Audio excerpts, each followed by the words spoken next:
দস্তরখানা বিছায় খাবার খাইছে। আমরা দস্তরখানা কাকে বলে চিনি না।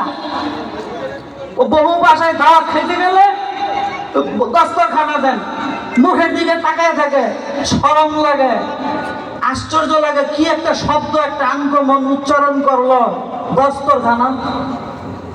অনেকক্ষণ পরে চিন্তা করে গামছা আইনা দেয়, অন্য কিছু আইনা দেয়। টেলিভিশনের সামনে আবার পর্দা আছে, টেলিভিশনের হেফাজতের জন্য পর্দা আছে। রাসূলুল্লাহ সাল্লাল্লাহু আলাইহি সাল্লাম বলতেছেন, মান তামাসসাকা বিসুন্নতি ইনদা ফাসাদি উম্মতি ফালাহু আজরু মিআতি শাহীদ আও কামা ক্বালা আলাইহিস সালাতু ওয়াস সালাম। যে এই সময়ে একটা সুন্নতের উপর আমল করবে, আল্লাহ রাব্বুল আলামিন তার আমলনামায় 100 শহীদের সওয়াব দান করবে।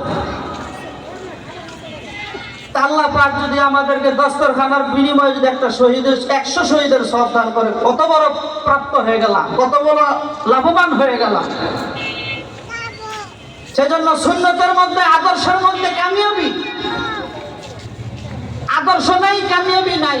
আমরা যত কিছুই করি না কেন, আজকে এখানে আদর্শের বয়ান হবে, আমরা মুসল্লিয়ানে কেরাম বিভিন্ন ভাগে ব্যস্ত।